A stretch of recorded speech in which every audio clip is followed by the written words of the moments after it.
G, dalawang sign na kapag ka nakita mo sa babae o ginawa niya sa iyo ay paniguradong ang ibig sabihin nito ay gusto na niyang may mangyari sa inyong dalawa. O sabihin natin, pwede mo nang anuhin yung ano niya. Okay? At yung number one sign na gusto kong i-share sa inyo ay walang iba kundi kapag ka yung babae ay nagyaya uminom o kapag ka niyaya mong uminom ng kayong dalawa lang tapos sumama siya sa iyo, then G, matik na yon. Sa lahat ng mga lalaki dyan na nakaranas na nito o nagkaroon na ng ilang babae sa buhay niya, alam ko na naiintindihan nyo ako na pagka niyaya mo ang babae ng inuman, lalo na't kayong dalawa lang at sumama ito, matik na yon. Okay? Dahil alam ng babae kung ano ang mga bagay na pwede mangyari dun sa mga oras na yon, but yet, sumama pa rin siya. Okay? So, ibig sabihin nun, gusto na rin niya yung bagay na yon. And again, simula pa lang approach hanggang magyaya ka mag-date dito sa babae na ito, dun pa lang, actually, alam na natin na interesado siya sa'yo. Hindi lang dahil gusto kanya maging friend o maging koneksyon o makilala bilang tao, kundi dahil may koneksyon ng actually o romantic dito sa ano na to, sa sitwasyon na to, dahil alam niya na kinilala mo siya para doon, 'di ba? Hindi naman para maging friend. So kung binigyan ka niya ng choosing signals o in-entertain ka niya o binigay niya yung pangalan niya at yung contact info niya, din ibig sabihin umpisa pa lang alam niya na ikaw yung lalaki na ibibigay niya yung ano niya. Okay? And dun sa mga oras na iyon, hinug na yon. Kaya nung niyaya mo siyang uminom, pumayag siya na sumama sa iyo kahit kayong dalawa lang. Okay? Well, actually, hindi naman sa lahat ng oras dun lang sa kayong dalawa lang mo masasabi na ganun din yung rason kung bakit pumayag siya na sumama sa iyo. Okay? O kumbaga, pag kayong dalawa lang, yun lang ba yung sign, coach, na sinasabi mo? Hindi ganun. Okay?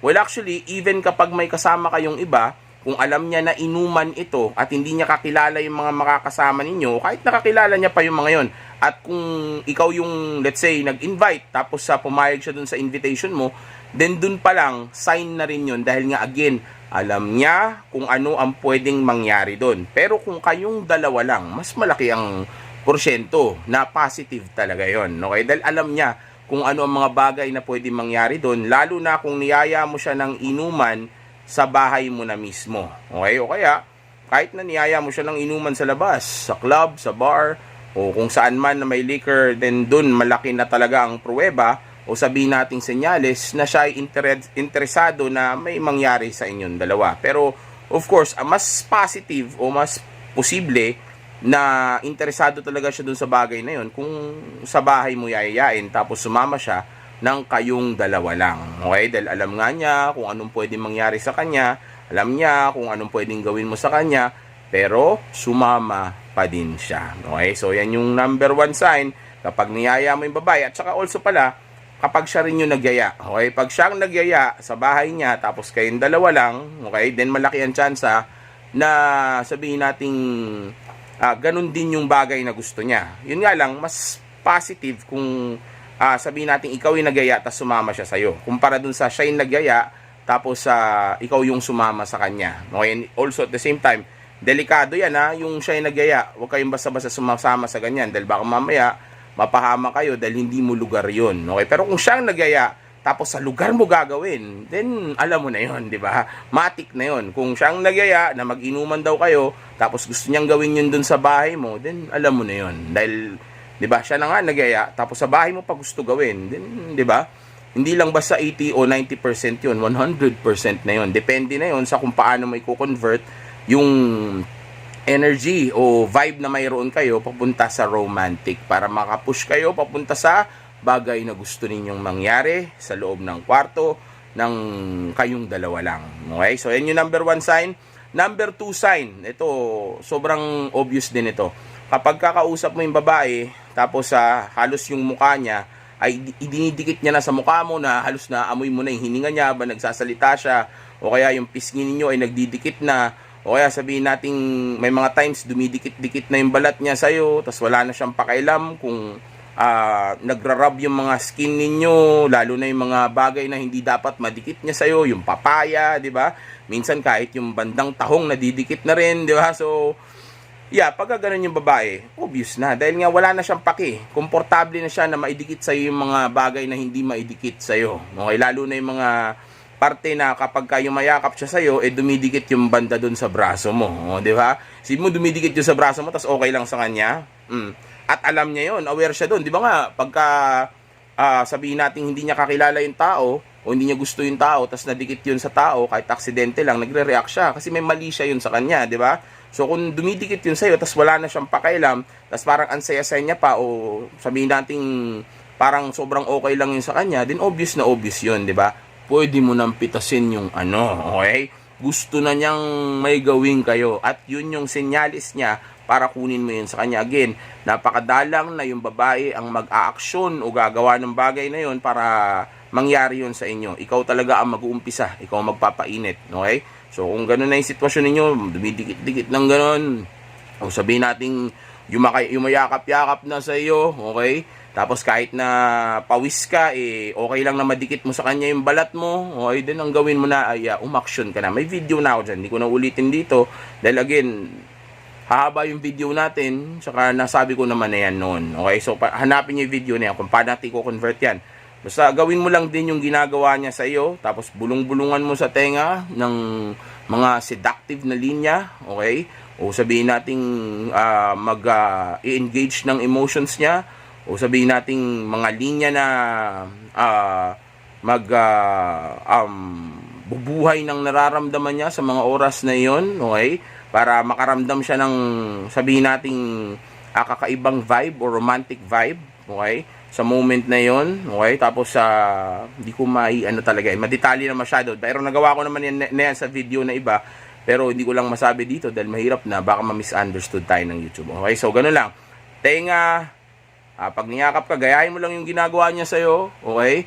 Pero wag lang masyado na matagal dahil ang gusto ko ay pakonti-konti lang. May tuturo ko yan sa coaching, okay? Even sa ibang mga video ko, tinuro ko na. Hindi ko lang masyado masabi dito dahil nag-iiba na ang rule ng YouTube. Okay, so ganun lang. Gayahin mo yung ginagawa niya sa'yo pero sandali lang at paminsan-minsan lang dahil baka ma-validate mo yan.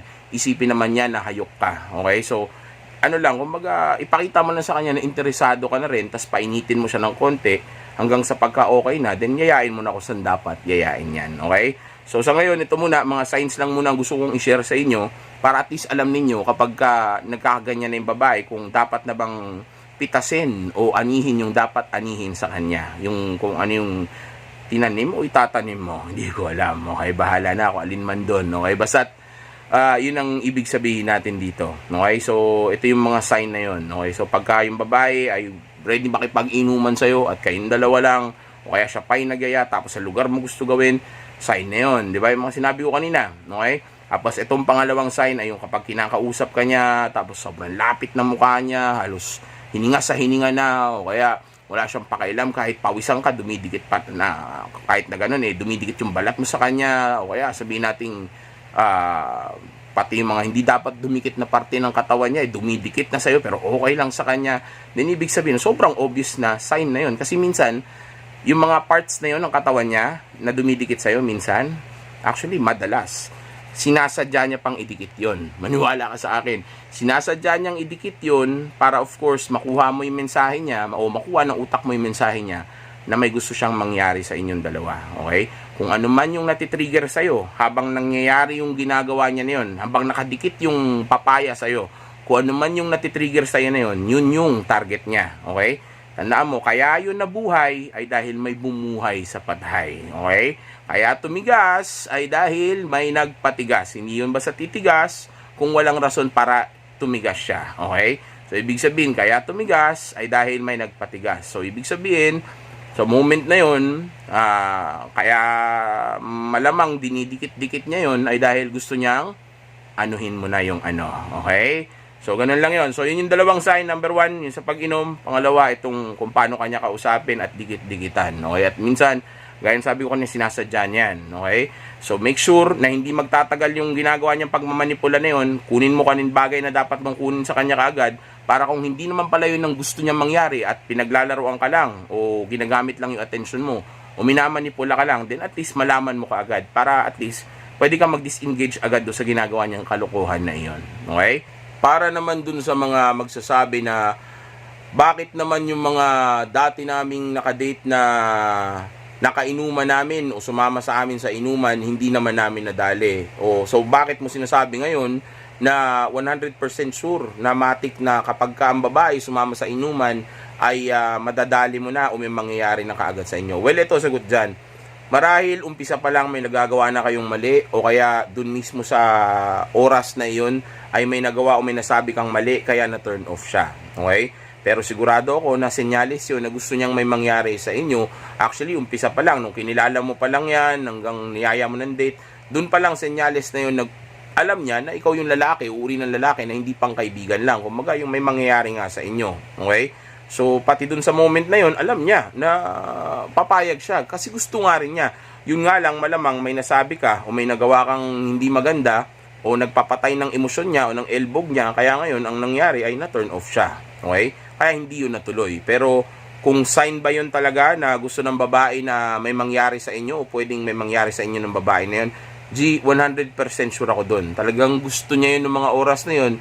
Yun nga lang, dahil hindi mo alam kung ano ang gagawin, okay, nawala pa tuloy. So, ganito lang muna. Again, abutin ang tunay na potensyal. Mag-focus sa grind and purpose. Mag-ingat kayo sa mga ginagawa ninyo. Enjoy nyo lang lahat ng ito. Okay? Pero laging tandaan na SafeX is the best X. Enjoy! Stay!